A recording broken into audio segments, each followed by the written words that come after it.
Welcome back to Danny Rants, guys. Today I have two old friends of myself and the owners and creators of Cloud9, arguably the biggest and longest running night in Melbourne ever. I could be right, I could be wrong, but we have here today Daniel Lamanna and Ruebeen Heenan. How are we, Danny? Not bad. What I just said is true, or is that fake? I think it's true. Yeah? You reckon? I'd say I Australia. don't know. Probably. Longest running club night or club? It's 10-year tender, yeah? What's that, sorry? 10 nearly years, 10 yeah. years, yeah. Just under. So there's been clubs that have gone longer, but probably club night, I In reckon. terms of brands, I feel like it was probably one of the longest, if not the longest. So Yeah, and it still kind of is running right now currently, right? You're still doing invasions and stuff like that? Well, we're in the talks of what we're doing for the future right now. So yeah, we've been trying to keep relevant with invasions and those kind of events. But yeah, it's coming back. Let's just say that. Yeah, okay, sweet. Fucking back straight onto it. In some kind of aspect. I'm not going to go in further, but it is going to come back in some way. Yeah, okay, cool. Yeah. Which I guess that's actually a pretty regular question I get. Yeah. And then I've just started saying, without your permission, yes. You can say it. So that's why all the way back to the start, right? Yeah. So arguably first, I'll maybe touch on how we all know each other. So we don't know each other from you guys running Cloud9. So you guys were doing club stuff for a long, long time beforehand. Yeah. I both had separate relationships with both of you guys prior. You and I met when I was running that place in Bendigo and I got you, the Loud Boys, down.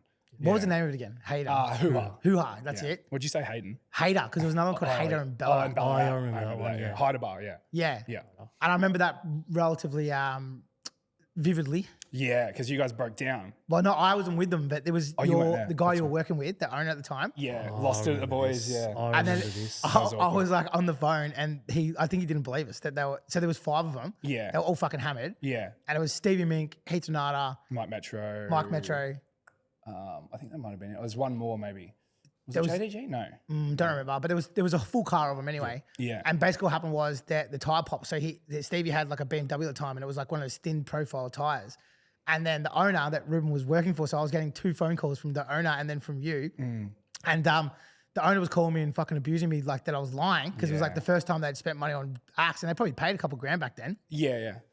And then I had Ruben calling me to apologize for how that guy was treating me. Yeah, yeah, So that I was was like having awkward. screaming matches on the phone. But like back then, that wasn't that uncommon, unfortunately. This would have So- been like yeah. 2011, 2012, I reckon. Yes. Probably to 11, to be Cloud honest. started in 2012. October. Fuck, really? Yeah, What? 2012, That makes me yeah. feel old. October 2012. And I moved from Bendigo that week when Yeah. we started Cloud. But that's how I met you. And then I came and played for you at a couple of the Loud events, the Jail Rave. Yeah, lockdown. I think you guys What were an some of event. the first people who booked me as a DJ, and I was coming You down from played Bendigo. at Lockdown, which was with Switch, and then Dirt Cheap Rave. Dirty Cheap Rave, bruh. Dirty Cheap Rave. What an event. What was Yeah, Dirty that was Cheap good. Rave? I can't remember that. It was a party that we ran in Collingwood. Yeah, above the bookstore. Yeah, It was like a full proper warehouse I rave. don't know if I played that one, did I? they did. I did? Oh, sweet. Yeah, because what Good happened was times. why I said it was Dirty Cheap Rave is that Lamanna had to get the tickets done, and he fucked him up, and he called it Dirty Cheap Raves. And Oh. we- still For to the this, better. For the better. still to this day, every time anyone brings it up, everyone's like Dirty Cheap Raves. That's funny as. Just put that not like Daniel Italian doing element Spike, to it. Yeah. So yeah, so you were working at Hoo-Ha, and at that time, I guess you broke into the scene because you were booking everybody. So everyone was coming up to you and they were Yeah. hanging out with you and stuff. And I was networking with all the Melbourne DJs, and I obviously love the Melbourne scene, so that's why I brought all the Melbourne DJs to regional Victoria. Got to meet everyone, and then I was playing as my DJ brand Press Play in Melbourne, and again just meeting more people, networking, and me and Daniel met at one of you guys' events, and yeah, I Rest think is history. you said I sold a lot of tickets for your event or something, and Well, that's how we met because we were running a lot of events back then, and our job was to find the best promoted DJs and the best DJs who was going to sell the best tickets for us. I mean, most tickets for us. And then you came along and you were smashing it for us. Yeah, I and remember you were doing from like Bendigo. 50s and 60s and stuff like that. Yeah. I even think it I was can't more remember than that. That's impressive. Yeah. So, and that's how I was like, this guy's got some potential. Yeah. And Well, so I'm going to take one step back Yeah, because go, people go. haven't connected. So people don't know, but Daniel and I were business partners. So this is awkward. This is very inbred. But in saying that, this whole industry is fucking inbred. But Daniel I've and I never were heard business it partners. described. Say again. I've never heard it described like that. Inbred, It is but inbred though. Yeah, I can see how. Yeah, So Daniel and I are Lamanna, is what we call him. Saying Daniel sounds weird, but there's does sound weird. Yeah. So you started working for me when you were like 17 or something, right? Yeah, 17, yeah. And then from there, we went on to be business partners for like 6-7 years. Yeah. And it was only really when Cloud9 sort of started and prospered that you went off on your I own. started venturing off because obviously Cloud9 was weekly and our events were monthly. I'm like, I'd rather do this weekly and focus on that than focus on events that were like 6 months of 3 months of promoting Yeah. for this like paycheck, and then I was doing it weekly. So I was like, I don't need this. How old were you? Like, I don't know how old were you? Like, you were working for us for how long? Because it felt like ages, but it was like, was it like 4 or 5 So years? I remember. So not working, I should say working with us, not for us. Yeah, so I remember I was 17 when I was like, I love clubbing, and I had heaps of guest lists around Melbourne. I'm like, I kept seeing your name pop up. It was like Danny D Train, and you were at Billboard at the time. I was like, That's MySpace name, that was. yeah, that was MySpace days. Yeah, Yeah. that's right. And I was Good old like, Tom. yeah, good old Tom. I was like, geez, I need to speak to this guy because I want to be in this scene. And I reckon that's how we got speaking, because I hit you up and say, hey, like, I'd love to come promote for you, do what you're doing, because I see a future in your scene. And pretty much from that, we just took off. I was promoting for you. I think, where was it where we first started Billboard, promoting? I reckon, was the start. It was Billboard, but I don't recall promoting Billboard. We did a couple of events there. Fornicated? But no, Fornicator was at Roxanne's. Yeah, you were partnering that. Yeah. Yeah, and like I started originally, and then you kind of came in and did Yeah, different I'm bits and trying to pieces. think what was the first, because I remember I started promoting at Metro, and then Yeah. I went over to Famous, and geez, those days of promoting were so different. Yeah. I remember back then it was MSN days, and I used to have Lamanna's guest list in my MSN name, and I got a message from Phil Goff. He's saying, mate, what are you doing? You can't promote like that. I go, what do you mean? I'm just putting my name in there so people use my guest list. Like, if you want to be a promoter for us, you've got to go out there and do it this Where's way this for? Famous. Yeah, right. Like, they had all these different ways. Well, back then we used to do promoting. like, which people don't know about, but it was like fly drops. So you used to go car bombing, they used to call it. Yeah. So you used to drive with flyers. Exactly, And yeah. you'd put them into, which is fucking crazy now, but into people's windscreen wipers. And now it's illegal. And then the other thing that people used to do, I remember, I think it might have been you. We had an event and you took it to billboards and you dropped that all the was me. flyers in the toilets. Yeah, that was me. And everyone, man, In it the was- toilets. Yeah. So he would, to promote, he just like threw the club flyers they in weren't their happy club's about toilets. that. And everyone lost their fucking Yeah. mind over it because that was like, I feel like I was like the first person to do that, and yeah. I just remember getting the call and they're like, Yeah. what the fuck? One of your guys is throwing flyers Is in he here. I'm feeling like, all right? Do we say that? But I would have been 17 at the time, so I was like, oh, what could happen? You didn't Yeah. know. You probably I didn't didn't know better know, when you're so yeah. Yeah, you don't know better when you're Yeah, 17. exactly. So I was like the little guinea pig back then. I remember so- I didn't know it better either, because I remember I put like a big press play sticker on like the billboard wall or something like that. And yeah, you just don't think when when you first young, start though, like you know how you're supposed to know. Yeah, Yeah. like, there's all these rules. You can't do this. You can't poach this person. you don't can't do yeah, that. you don't know until It's like we're going into them. It's like you can't put flyers in people's toilets. You can't cross promote in venues. You're not supposed to put stickers anywhere. You can't talk to other people's DJs. If you're another club promoter, back then you weren't allowed to go into other people's clubs No. because it was like a threat. Yeah, and so I was like, there's all these rules, but politics. yeah, all the politics, which is not really don't exist as much now because I guess it's the way of promoting's changed, but it was aggressive back then. 100%. You and I were working together, and then Yeah. I remember the biggest thing, which is like we're going kind of full circle around here, but we were doing the Conti, which is not really related Well, to that's when we started working together as a partner. So back then, I just used to be a promoter, and I got offered an opportunity to run Schoolies at the Conti in Marai. And I was like, oh, this is actually pretty good. And I'm like, who can I do this with? And I came to you straight away. I go, I've got this opportunity. Let's do it. And that's how really Schoolies was started, I Yeah. reckon, was from us doing that party. Then we ventured out to Gold Coast and all these other places and started doing well. And that's like, that would have been 13 years ago. Like we've been That doing was 2008. yeah, wow. So our first Schoolies party was 2008. What's 'Cause that? So 16 years ago. 16 years ago. So I remember I finished school in 2007. I went to Schoolies that year. I'm like, I want to run Schoolies parties. And then the year after, we had run Schoolies ever since. And we were doing like 30 events probably over summer at that point. Yeah, probably around when we were doing 3 venues, yeah. Yeah, we're doing that many. It was crazy. Well, I remember when like we used to do, so we come in, you do the Conti, and we do 7 days of the Conti back before everyone else got involved in it. Then we go up to Queensland, do 4 or 5 days there. Then over summer, you and I were doing from 100%, yeah. from Then Boxing Day to Australia Day. Australia we do, Day, yeah, yeah. basically every single day. So yeah, that was a good little start into the industry, I guess. Good little earner before it got Yeah. political again. Well, I was only 18 at the time, so I was like, this is sick. Like, Yeah. I definitely want to continue doing this I stuff. could probably talk about it now, but when we first started, it was you, cousin or someone that had been married to your cousin or something. Anthony Crivello. Oh yeah, Cravalli. So he's the one that Hooked it up. Hooked it up for us. So thanks, Ant, for that. Yeah. So we started doing that. And then basically what happened was we had the monopoly at that point. So it was just us running it. Yeah. And then over time, the guys who were running it, they quickly realized that we had the monopoly. Yeah. And then they started to bring other people in. And then it went from like, we were taking the whole door, which was Yeah. like best money ever because we were Yeah. doing like 2,000 people on a Yeah, Wednesday. we're killing it. Yeah. And then after that, they basically started to charge us like $2,000 for room hire and then at the end it was like 24,000. That was ridiculous. So then we ended up racking up debt. Went from making like tens of thousands of dollars to owing them tens of thousands of dollars for running events there. I remember like probably 5 years in. This is while Cloud was on as well. So that's how far into it was. I remember one night they wanted 15K venue hire, and we're like, oh my God. But we still did it. Like we made. Was that the one we lost? We lost like $7,000, and the next day. No, that was the first one we made money. Then 2 nights after we lost money. Yeah, I remember one they were chasing because like I love those guys, so I'm not going to mention it, but they were pretty scary. Yeah, they were. Yeah. Like, I remember we owed them $7,000. I was like, I'll just give them the runaround. And within 2 days, we didn't give them the runaround. I went and dropped the cash off. We're like, yeah, we're going to cash in here. We're taking the money and never building an event here again. And then we're like, yeah. Yeah, we got to pay them. Wasn't in our best interest to not pay them. That was funny. So we digress. But so we go from there. You're working with us. I'm doing fake tits and stuff. You're doing Ruben's doing fucking hoo-ha. You're booking all the guys from Melbourne. And at that time it was weird because like nowadays these DJs are playing all over Australia and all over the world. But at that time, going to Bendigo might as well have been going to fucking Germany. Yeah, like it was such a big It wasn't thing. normal for like the Melbourne sort of underground DJs to be going to regional Vic, pretty much. You were the first to sort of do it. I think I was, yeah. 100%. I reckon, You definitely were. Yeah, you were. Yeah. Yeah, I remember because I remember the first time I did one of these things called the hoo-ha day parties, and I got like that Melbourne Sound, and everyone in Bendigo, all the girls were like, this is so shit. And then I saw like the same girls at my next event. I was like, oh, I thought you said this was shit. And they're like, oh, we like it now. It's like it's just funny how people sort of like 100%. Because I remember when I was working out who I'm going to do Cloud with, I'm like, that was like a major like tick for me was the regional. Because everyone used to follow you from Bendigo when there was an event in Melbourne. And they used to come with you. I'm like, I used to sell tickets to like Future and Stereo, like all the festivals and stuff like that. What kind of numbers are we doing out there? Like tickets wise, Yeah, I think like 200 or something. It's not crazy, but I mean, Yeah. Because I remember when he did it, it was like a holiday. Yeah, people were so excited to go up to Bendigo to fucking get cooked at hoo-ha. Yeah. No, it was a fucking. it was a the little day institute. party. Yeah, the day party. I Hoo-ha remember day I went party. to- Yeah, they were actually really fun. Yeah. Yeah. So anyway, so this is the thing, I guess, which is a bit of a no one would know. So we before Cloud9 was Cloud9, it was actually Debbie Does.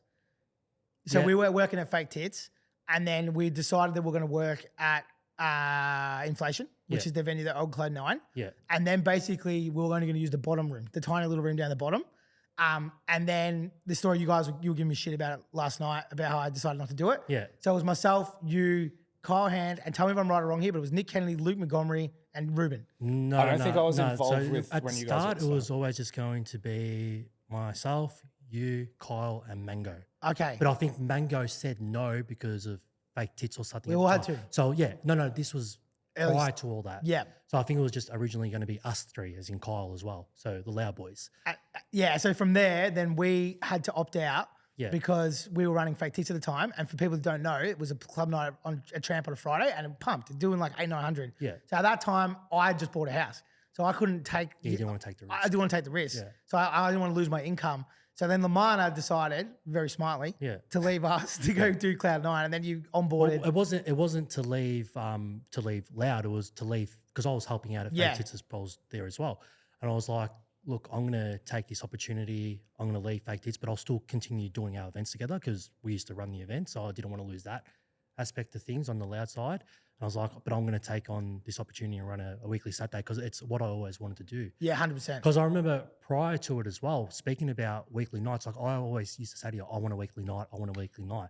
So we thought that we would start by doing weekly nights regionally. Yeah. Not regionally, locally, like Pure in Melton, if you Yep, remember that. I High do, Horse, yeah. that was our first one. We're like, Oh, yeah. I forgot Yeah, about this. We yeah. did two too. yeah, so Pure, but the whole idea that we had with these local clubs was like bulk DJs in the burbs. Like, how could it not work? And it did work until like every week you'd go there and there's massive punch-ons because everyone just wants to punch on with everyone in these local towns. They did, yeah. Not So, now, but they did. Yeah, Yeah. but well, back then, 100%, everyone just wanted to punch on because like you're sleeping with her, she's mine, blah, blah, blah. And then, so that was the Melton one and we stopped that. And then we got the opportunity to run the old one bar, which was we called it 2 Saturdays. And I feel like the concept that we had there with the DJs that we were booking, in my head, I'm like, if this was in the city, I'm telling you now, we would have a gold mine. But yet again, that had to close down because every week there'd be punch-ons over local footy clubs that played each other that day and then they'd come see each other Why at do you the think club there's less and violence punch on. now? I was just thinking. I do know. So it's to do with Scantech. So before we had Scantech, 100%. Yeah. it was like you guys were in that era. Like you'd have 20 fights a night. Yeah. So, and it was like when we were working at Orange Rip, which is another one. We'd pull fucking 15 punch-ons at a night. They just it was just, you didn't even turn your back on them because there was that often they were kicking off. And you pull someone out, they get a 3-week ban, and then they might forget the guard who was the doorman next week didn't know.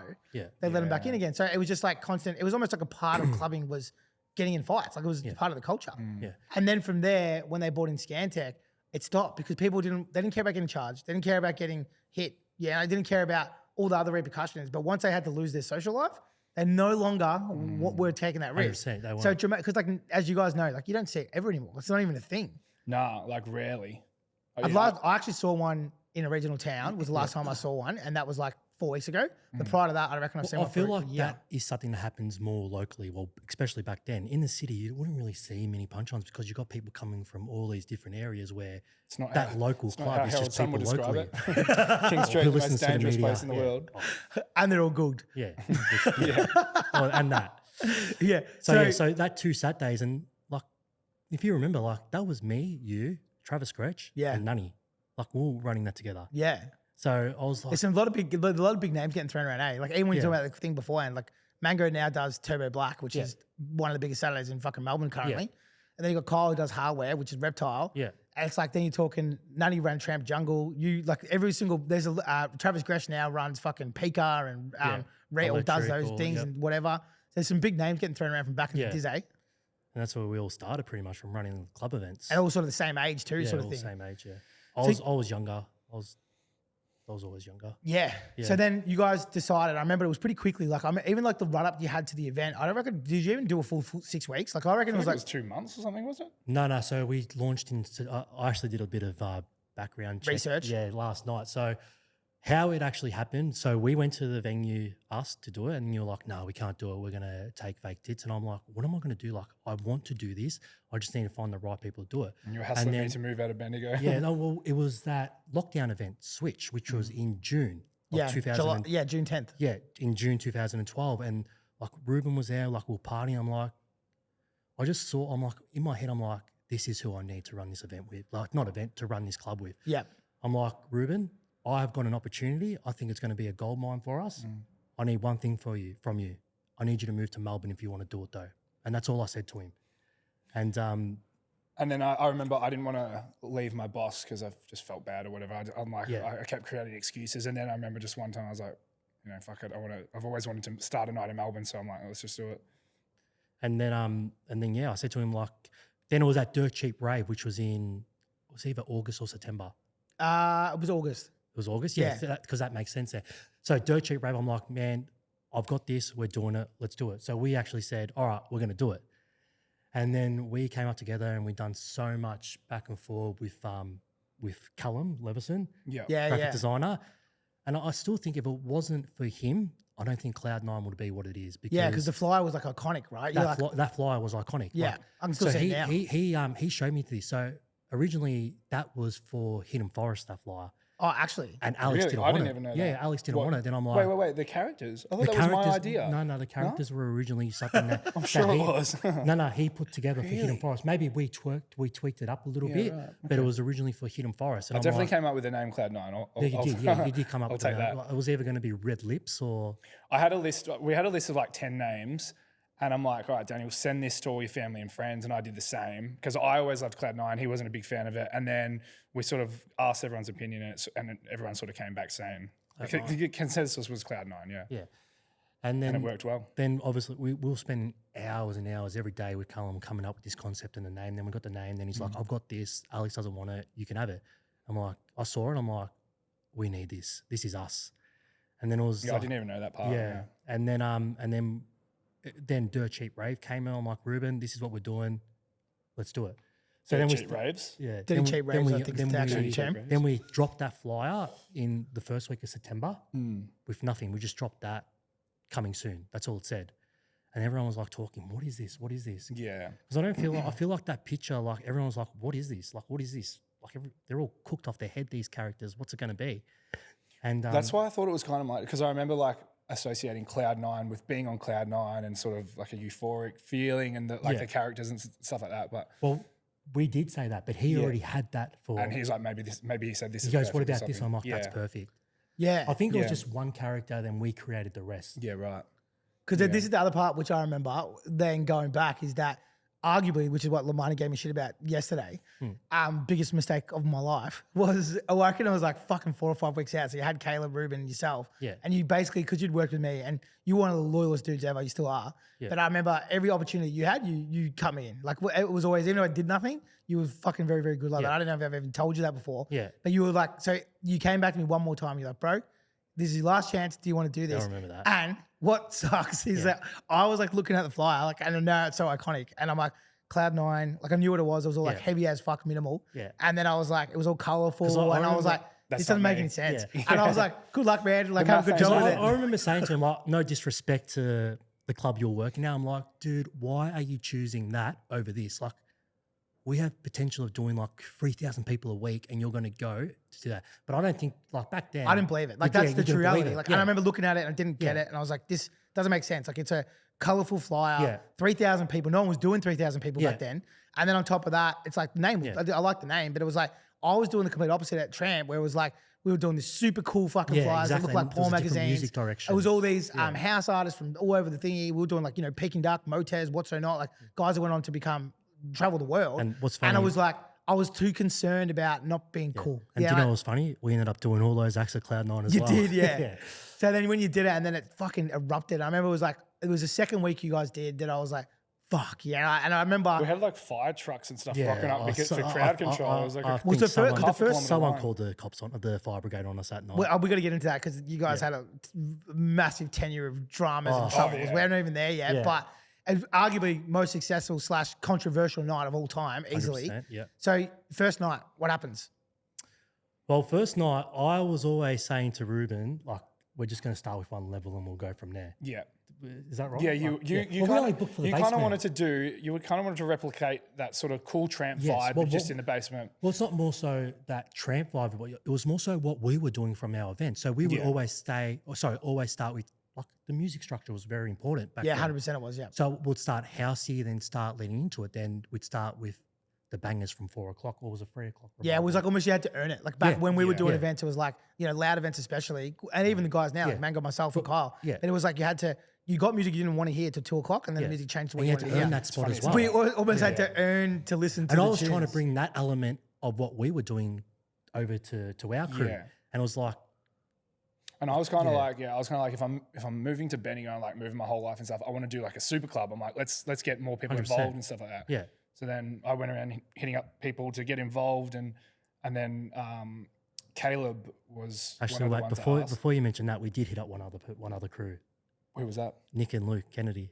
Oh, So- no, Because there was they were involved in the original one. They were a small percentage of when we were going to do Debbie Does. Yeah. So you must have gone back to them. No, or we back did go after back them. to him. Yeah. did We go did go back back to to it. him. I And then- hit quite a few like premieres, we and I did think as well, a yeah. lot of people were like, "Who's this Bendigo kid, and why is he hitting me up like Yeah. to run a night with him?" 100%, yeah. So Nick and Luke, they went and did. It's Nick Montgomery. Where's Pettit? I remember he regrets not saying. I think there yes, was a fair few, bro. There was quite a few that were like, "Damn, I should have said Remember, yes." yeah, because it was either out of Wes and Caleb. Well, Wes decided That's not right, to. yeah. I remember one night at Cloud, we were drunk, and he's like, "Man, I wish I had said yes."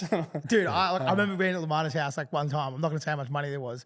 And we were staying down in Jemana because we were just, I'm guest doing events down there. Yeah. And you had a bag full of cash and you're like, you couldn't find it. You didn't even care. And I was Oh, like, is this the one that went missing? Yeah. Oh, don't even The bring that ghost up. cash. Oh my god. it was like, Oh, can I say the amount? Yeah, you can say it. It was yeah. $21,000. No, it was like, more than that. Oh, it just It was more than that, disappeared. yeah. And Lamar was like, ah, fuck it. Because you guys were making so much money on the door. Yeah. Like, you're like, easy come, easy go. And I was Yeah. just like, I at still- that point, I was like, I really fucked up. Well, this is here. what kind of person I am. I still pay back the boys what went missing, so I paid them their share out of Yeah. my own pocket. Oh, thanks. I actually kept it. Yeah, I've still got it. still You got the whole my time. suspicions on who it was. There's only a number of people that were there. Yeah. So, but I remember you were like, kind of didn't care. And I was just like, fuck me. Like, how much money are you making to not care about $21,000 going missing? And I decided to stay on for like it was still a good wage, maybe getting $2,000, but it wasn't $21,000. Yeah. Like, Yeah. So first night, it kicks off and you want to do one room, end up doing 4. Yeah. And it just sort of like sucked up a lot of the other clubs. I felt bad about that, to be honest. But Why what would can you you feel do? bad? Well, because I was playing at all those clubs, And like I had offers well, from I other guess, other yeah. groups to sort Yeah. of run a night for them and stuff. And then I had to go to them. Look, I think I'm going to start me and Daniel are going to start our own night. And we got Caleb involved as the third person. Yeah. Getting back to that, but I felt bad because I was playing at all those venues, and then sort of sucked them all up. But, I guess I was just in a different mind zone because I've been trying to do this for the last couple of years at local events, and I just like if you give me an opportunity in the city, we will smash it. And I had that mindset. So as soon as I got that opportunity, I'm like, I'm telling everyone this, that, we're doing this. What'd you do on the first night? How many people? I think the first night we did 2,000 people. Oh, so it got bigger. Or maybe it was a little bit less. Because I think it kept growing. Yeah, the second week was definitely bigger than the first. I can't remember the numbers. Because that was a moment where the penny dropped for me. Like when you did it, I was like, cool. Because like I just people wouldn't remember know that- this. I just remember that line. The people wouldn't know this, but like, if you flop a first night, you're Gronk. Yeah, and like so, it's 100%. almost impossible because the hype, whatever. So week 2 is make or break. Week 3 is if the I night's feel going like to week exist. 3 is the most important. Week 3 is like when it exists. So like Yeah. you can still lose in week 3 and build up. Like when I ran Code, like we went massive, down, and then over fucking 4 months we built up. Like I would say it's one of the things I've done well. Like most of my nights, which sounds bad, have done really well on launch, and then it's taken me 6 months to grow them. Yeah, because I don't give up. But normally, if an event does bad on the second or third week, it's fucking. If it does bad on the second week, it's done. Yeah. If it does bad on the third week, it's done. Yeah. I remember the moment the penny dropped for me, guys, with Cloud9 was when I saw you did bigger on the week 2, and I was like, oh fuck, we're in trouble here. So when we saw that week 2 and the people that rocked up and that line, I'm like, what do you think the allure was? Like, why do you think it was so successful? I honestly think I always had in my mindset that what I wanted to do with Cloud9 in my head. I was like, imagine having a club in the city that had all these DJs playing. You had all these different levels. It's like my idea was like a festival every night. And I think that's. I remember our posters. Remember, we used to do logos like it looked like a festival. You did, yeah. That was sort of the artwork I think brief. that came a month in because when we first started, I still remember our first flyer. We didn't even drop a lineup till like the week of. I'm pretty sure because we had. Was it not logos on the first? No, week? it was, but we only dropped that the week. Every of. single flyer looked like a future music festival. That was what it was in my head because I was. We're just like a working with the festival. festivals. But I still remember our first lineup. We had Nick Coleman, Will Sparks, Mike Dom Metro Dollar, as well. Mike Metro. Who else? Just a couple of small names. Yeah, and that was it. We just Just a went couple with of that. bowls. Yeah, literally, and we just went with that. So we always just planned to have that basement open, and then when we came to like midnight, we're like, we need to open every room. Like we can't fit these people in. Yeah. And lucky the venue was free because they did believe in us. So I guess Because they were shut for like, how many years were they shut for? no, they kicked out people for us. Oh, who was there for you? Treehouse was there, Oh, of course, yeah. Okay, which yeah. is now Untitled. Yeah, Group. now Tyler, who run Beyond the Valley and XC54. We made it. You dogged them. So there, but was PhD there at one point? Oh, Yeah. they were, but I can't remember how years and much. years before. Yeah, like 10 years before. Yeah. So all they were doing in that time, because they were trying to get us there for at least 5 months. So because obviously when we first went there in like March or something, whenever it was, they had to keep open. So they were just doing Firebirds and they had Mandate there. So it was a male stripper event. So that's all I had there at the time. The sign's still up there, I'm pretty sure. It is, yeah. They will never move it. It's iconic now. You had Martha on just recently, didn't you? Yeah, I did, yeah. Yeah. I should have asked about how long that sign's been up for. Yeah, you should have. So then we ended up getting Caleb involved, and the idea there was Caleb really didn't get involved until week 3 because I don't think he believed in it. But I don't think anyone did. But yeah. Yeah, but then when he saw like what it was doing, he was like hands on deck. Like he was like honestly one of the best decisions was getting him involved. And Caleb Lynch ran Famous before you guys. So like he was like and Club Soda. Club Soda. But he was almost like from our perspective, because we were all doing that sort of darker Melbourne stuff. Yeah. He seemed like a what's the word? Wild horse. Yeah. Everyone was like, what? Like why? And then, but in saying that, arguably for him coming into your team, he had run probably more super clubs than any other promoter at our time. And he kept us kept grounded. kept me and Daniel from killing each other. Yeah, so 100%. He kept us grounded. Otherwise, I would have probably killed him. Best thing was having that third person, and not only that. And he had like the private school pool, which we didn't have. I had sort of the regional pool. But that private the school northern crowd suburb pools. didn't probably start coming until that second year when like Melbourne Sound started going around. So that's Is that a play on words? You said Melbourne Sound started going around. So I'm pretty sure the actual term's fucking around. Yeah, I know. but I wasn't playing on words. I thought it was an unintended like pun. No, it wasn't. Definitely wasn't. Okay, so going into the more the other stuff, so the night blows up, grows, ends up getting to a point where it's doing 3,500, 4,000 people. Yeah. Something we hadn't seen in Melbourne since famous and Metro, but yeah. even then, maybe not that many Yeah. people. You guys become, that's the explosion of Melbourne Sound. So prior to that, it's living in basements, it's living in Crover, it's TFU, whatever. Yep. You guys sort of put it on the map.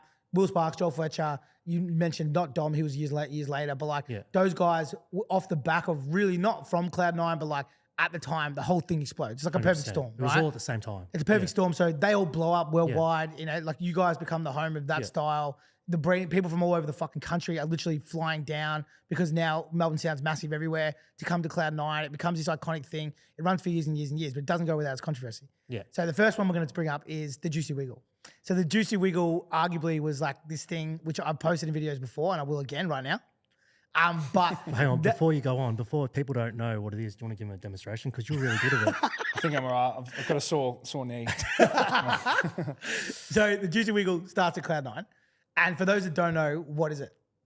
It's just a ridiculous dance.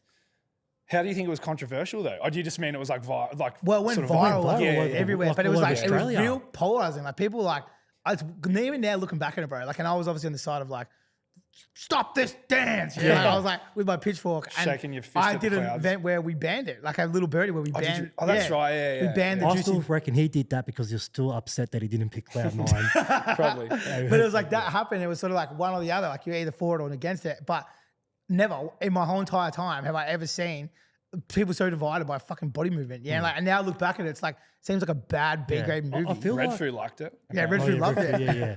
I feel like, I don't know, it was like a, Maybe because it was so ridiculous. yeah, I feel like that we created a little clan at Cloud9. Like it was ridiculous. People were, Do you actually know where it came from? Like how? it was the music. It's just how people were dancing to the music. Just a fad of. Yeah. I definitely started in the basement. Hey, like It it's, A lot Yeah. of people say it was because of a GHB or something like, but I don't know. I can't imagine a dance would be yeah. created from a well, drug. the rumor that people said was that that's how you felt on Juice. Like that's what the Really? thing was. Like, Right. so that's how you moved or whatever. But I don't know if it was played up because people do Yeah. Juice still and no one does that dance anymore. Exactly. Yeah. Yeah. Yeah. I think it was just the It cool. was like the cool dance how for did the wah wah flick? Yeah, I was Yeah. going to say the Yeah. flick. But there was yeah, dances before. We had like the Wow Wow flick and, you know, they were stomping the walls and all that Stomping sort of the shit. walls, Yeah. yeah. But there was never. That was our days, the walls. Yeah, the but it wall was stomping. never like, or Melbourne Shuffle was another one. Yep. The Juicy Wiggle was as big as the Melbourne Shuffle. It was huge. Yeah, people weren't doing it all over the world, Yeah. but it was massive. So Yeah. that was one of those. Around Australia, yeah. Yeah, it was one of those controversial things. Well, if that, like, LMFAO were putting it in their thing, it would be almost bigger than the But shuffle. I feel maybe. like that I don't know. didn't Yeah. come Maybe. till like 2 years in though. That didn't happen right at the start. yeah, Because I feel like at the start, we were just music based. You had to do the Juicy Wiggle Yeah. for entry. No. you got $10 off. Yeah, because at the start, like I feel like we built the music reputation through. Like I remember, I was really big on the music structure and who was playing. So at the start, we gave a bi-weekly residency to Will Sparks and Joel Fletcher. So from week 1 all the way up until September the year after, they were playing week in, week out. So I feel like that really helped. It was like with the home of those guys. It was the at the home time. of them. Yeah, it was. So every time they were available, we had them in Melbourne. Like if you were coming to watch them, you were going to watch them at Cloud9. Yeah. And that's when we started Revival as well. I feel like when we started Revival, which was our 4 a.m. to 11 a.m., Yeah. our kick-ons, I feel like that's when the Juicy Wiggle started. Well, did he actually used to go to 11 a.m.? Yeah. Oh, fuck. I remember going late, but I didn't know it went No, that it was late. 11 I a.m. remember, like midday sometimes. Yeah. And It's that's just when like the they wanted to go recovery. home. Yeah, so that's like the recovery thing that doesn't exist anymore. People don't know about. But Yeah. like, again, you guys were in the heat of it. But at the time, there was Hidden Forest. They were doing 24-hour parties. Is recovery like a name for a late party, or did someone in Melbourne create that? Do you know? What's your So opinion on that? when I was younger, and I remember like I would go out, Recovery Club was normally somewhere you would go, and the music was a bit lower. Is it a Melbourne term, or is it has it always been like a I worldwide think it's a term? world term. I don't know. Good question. Like, Because that's I a- remember when we started Revival, Wawa had like a recovery, and I remember they got really pissed off at me for calling it Yeah, Revival I and stuff. remember this, and in yeah. my head, I wasn't like, I didn't think I was copying anyone. I thought a recovery was like a late party. I thought it was a worldwide thing. And then I thought of another name for a recovery. It was like Revival. And yeah. Look, That's what I I thought. would say it was a worldwide thing. It's like thing that's sort of dead now, but it was Yeah, like we were in the 100%. recoveries were glad you bigger. agree. Recoveries were bigger during that Cloud9 period than normal clubs. Yeah, like you didn't get Yeah. busy till 5 o'clock in the morning. Yeah. But when I was first going out, and I pains me to admit that I would go to recovery clubs, but it was somewhere you went when you were like kind of the buzz was wearing off. Yeah. And so you'd go there, have a drink. The music was a bit lower. It was house and stuff. But when Melbourne took its little talons in it. It was a complete opposite. You're right. So Yeah. it got harder and harder and harder. So I was like, as the night and morning went on, it was Kind like, of the opposite of a recovery. yeah, it was more like a fucking rev up. Yeah, like literally. So yeah, but that was like, you know, Armageddon was doing 24-hour clubs. You guys were doing till midday. Tramp was running till 6 p.m. at night. Yeah. Revolver obviously is still doing its thing now, but like every single club that had a license was Corova was the same. Yeah. That would TFU was doing 9 a.m. Wawa was I'm doing getting anxious talking 161. about it. yeah, it's gonna be anxiety. Yeah. So it was like that. But what other controversies sort of did you meet when you were going through this process? So I think after the Juicy Wiggle stage, coming to around 214, 215, we ended up on the front page of the Herald Sun saying that we were all GHB dealers. And I'm pretty sure in your last interview with Martha, she brought up the defamation case. Yeah, we touched it. Yeah, we touched so it. that all started from our Lord Mayor, Robert Doyle. He publicly came out on the front page of the Herald Sun and said the Cloud9 promoters are selling GHB inside the venue. Which was obviously a complete lie. Yeah. I was about to say, were you? Yeah. No. I know you guys. I never could even done it. guarantee you weren't selling So it. like, as soon as I saw that, I'm like, I'm in person just trying to make an earn, and I've never touched a drug in my life. I think still there to was this there was day. a So- vendetta against the venue. I don't know. I haven't watched the full Martha thing, but did she talk about how they had a bit of a vendetta against her or something? Well, she was the only person that would man up to these people that were calling out that was lies. what it was So for. that's Yeah. Yeah. It was an 'Cause she'd attack on actually like take her not- Yeah. take at her that on. time when that happened, the tram was being attacked because I remember there was a guy who was on the news who would he was on GHB in a gutter at like 10 o'clock in the morning. Yeah. So then it quickly shifted because it wasn't you guys. Everyone fucking was doing the same. Yeah. Like not everyone was running till Well, it was- in the that's- morning. that's on what I Sunday. was saying. It was Like, more it so was- the And then it just car shifted park. to you It was more guys. so the car park that was causing all that heat in that area. Yeah. But I feel like What people being- don't know though, this is the craziest part about this. So Yeah. Cloud9, the operation against King Street was called Operation Cumulus, Cumulus, which yeah. means Cloud. We a had our own cloud. task force Yeah. about And us. they literally set up a marquee on King Street and in front of you guys, and Yeah. they were fucking straight up, like up and down with dogs, like getting It was people. it was actually crazy. Yeah, and I'll let you keep talking about it, but it was a pretty. I've never seen anything like it in Yeah. my life. Well, it was so, but I'm glad that did happen because I feel like that gave us another burst of, because we were still doing like 2,000 people during this time. And this was the first 2 years in. And then that came up, being on the front page of the Herald Sun. I remember that week after. Yeah, I'm like, I'm not glad it happened, but well, yeah, no, I know but what I'm you saying- mean. It I did, meant it did glad have in some terms of- silver it gave linings, it gave us another More kick. attention. Yeah, I get what you more mean, attention. yeah. I still remember that week after being in the Herald Sun, we were like, we're fucked. Yeah, We're gone. Did you really? Yeah. Yeah, in my head, I'm like, fucking hell. but it was such a big thing too. Like no one Yeah. ever seen anything like that. Yeah, but I still I think remember. with that big operation, I think they caught like a few people with marijuana. I think like they didn't. No, I had a mate. He was in one of the videos. He got caught with rack. Oh really? Really? Yeah, I've never seen him, and I was like, all I heard was about He was against the marijuana. wall, not at your club. He was just on King Street, and I was like, and then I'm not going to call him out, but I was like, Do it. Yeah, I was like, did you get done? He's like, yeah, but it's literally his face on video like, against the wall. Oh really? Yeah, I still His parents remember will love after that. being in Herald Sun, like the front page, that Saturday was probably one of our biggest since that Stereosonic night of when we first opened. Yeah. I think we did close to 4,000 people that night. When we wrote "Cloud in the Sky." No, with that was for a Future. different one. No, No, you that sure? was, that was was it? Future. Okay. Yeah, that was for Future. So that was actually a good marketing instinct. So Future in 2013, I got a one of those, what is it called? Skyrider. Skyrider, sorry, to write Cloud9 in the sky during Future. I thought No, it we was could only afford Cloud. We couldn't afford the 9. We just had Cloud. No, we got Cloud9. Are you sure? Yeah, it was Cloud9. I'll still have photos. With the 9 though. They actually just had a cloud and they just wrote 9 about no, after. they wrote the It letters. cost them one letter. Yeah, We just did yeah. a C. I still think to Leave it this open day for- that's to one of the best interpretation. marketing things that we did. Yeah. But yeah, going back to the Herald Sun, yeah, when we got to the club on that Saturday night, it was actually mental. Like the lines were ridiculous. So, And the pro went for like what, 6 weeks or something like that? yeah, it was about. It felt like a year. I remember they had like the light ball thing. Remember those like those they have them on the side of the roads, and Yeah. it was like in the middle of King Street, and they just had the dogs Yeah, and stuff. it But was just more so like I was in my head. I was like, how are people still coming out? You got cops in 20s coming through every hour with dogs and stuff like that. Like they were coming in the club. they'll come into the club. Yeah, which that was the thing that blew up at the end yeah. because people were like, "Why the Yeah. fuck are they taking dogs in the club?" Yeah.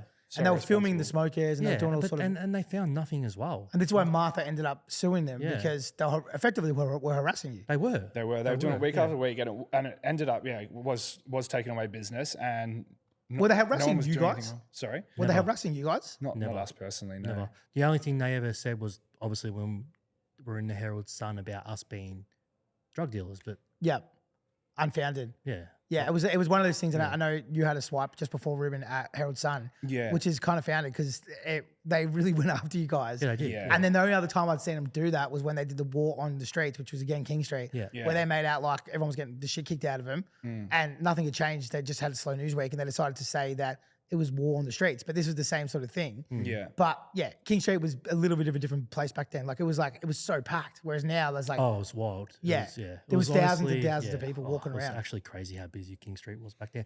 I'm not even kidding you when I say this, but at the start, like the first, probably up till 2016, we wanted to open up another club just to let the people that we didn't let in to the club. So we used to have a term called ZOPs. Yeah, I remember. So ZOPs was you're getting a ZOP if we didn't want you in. So I reckon we used to knock back like 600 people a night. So we always wanted to, do you remember Click down the road? Yeah, Probably just explain that ZOP isn't a racial thing. It's more of like a code word. It was a code word so for that us. the security could say out the front, ZOP. So it's like people it was don't like a understand code word. what they're So, hearing. And then I think it means Dickie Maltese or something like that. Does it? I don't know. I don't know. Yeah, we used to have other ones. I used to have like Orcs, which is obviously orchestrated, but like Orcs was like Awkward? Yeah. No, it was like dork, but take off the D. So it was the same thing. So Pig Latin. you'd be like, he's a bit of an orc. Like it was just a term. All frother's another one. Yeah, like there's all this stuff. So like throughout running it, we were like, we should take over Click down there and put all our rejects down there. Like it would have Click's still going well? I'm not too sure. I think pretty sure Click is still full of those same people that were going there. Like it's not. It's a kind of a means to an end. It's like funny though you talk about that ZOP thing because again, I remember back in the day, like it sounds like a mean thing we would do, but the reality of it is that as a promoter, you weren't going to stand there and be like, you can't come in, you got the wrong 100%. shoes on. So you guys had that code word, but I used to do. I would shake my head or look up or whatever, and I had like these things I would do to guards. And every now and then someone would figure out it was me who was saying no, and I got followed to my car a couple of times. I remember. Well, Callum was doing our door selection, and there was a couple of times that he got some messages saying that he was going to get stabbed, he was going to get killed, he's going to put in a boot. Yeah, same. So yeah, I think it's a part of it. Unfortunately, I just hid inside and got drunk. Legit. Yeah. That was my job to party. So other than that, so you went through all that thing. Then after that, sort of 2-3 years of like insanity, effectively. Yeah. It all kind of died down, and then they kind of let you continue to do your thing. You're still doing stupid numbers onwards and upwards. Yeah. Was there any other sort of big moments that, be it controversial or secondary to that celebration, like that you can remember or talk about with them? After the Herald Sun and all that, our own task force, I feel like that's when the kick-based stage was coming through. Oh, yeah. So that was like 216. So this was 215, and 216 comes along, and we've got these young artists coming through, Teddy Crean and Brinny, and they created this kick-based sound. And I feel like that then became the home of Cloud9. So that was like our next burst of win was the kick-based stage. True, I didn't think of it like that. Yeah. So that was a good stage as well because it just kept us going. Like still to this day, up until probably 219, I don't remember having a dull. Like the only dull that we had was our public holiday events, which we canned because they weren't doing as well. So, but mind you do Saturday then Sunday. Exactly. Yeah, so you do 2 nights in a row. Yeah. So at the start when we were doing the double headers, we used to smash them. Yeah. We'll do like a double poster with the Saturday and the Sunday. Yeah. Like we're probably turning over around and then it 5,000 people during that weekend. Non-sustainable. Yeah. Yeah. One was just eat from the other. Yeah. Usually the Saturday would be bigger. Yeah. So is there any other moments that you sort of had like that were like massive for you guys when you were sort of doing this, Cloud9 in its entirety? Like a massive moment. Can't think of anything.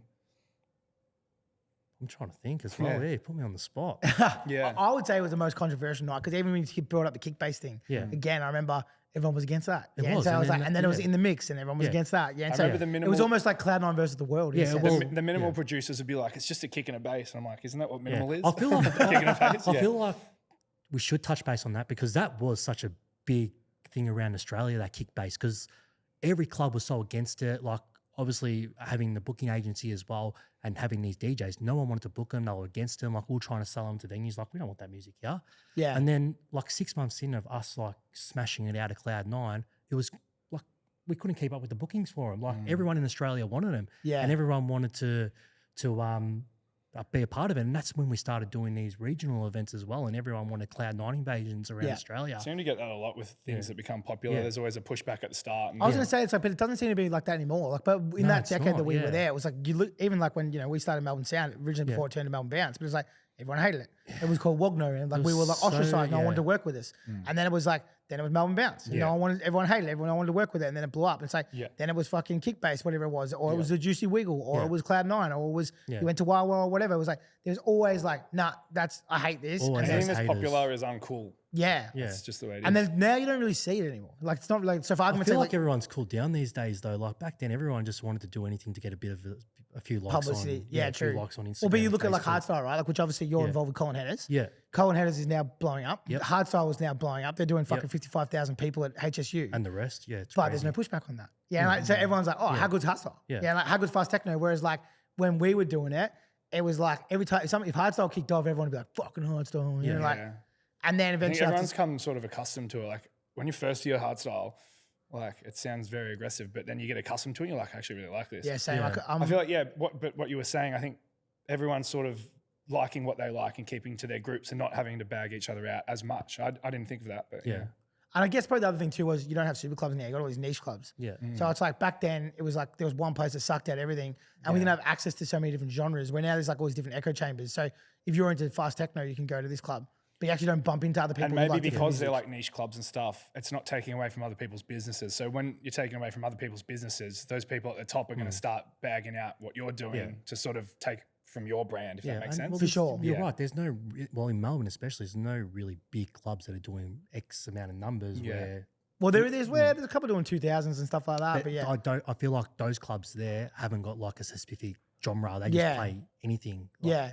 It's sort of coming around again. It's sort of starting to repair, which is weird. Well, I feel like it is about to come around, and that's why we're talking about what we're doing next with the brand. So I feel like it's exciting times ahead. Can you talk much We about have one cloud event coming up. Can we talk about the date or just leave it for now? No.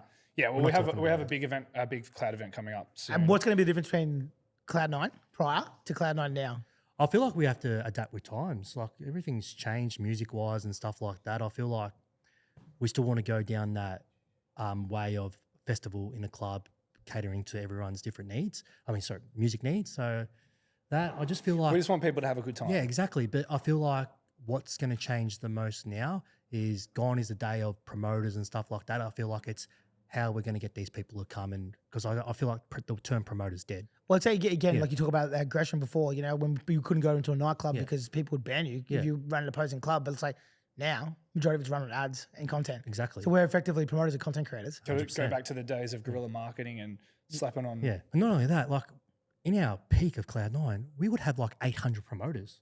Like it was ridiculous how many promoters we had. Yeah, kids don't want to promote anymore. Yeah, like no that. one wants to do that anymore unless I wonder why that changed.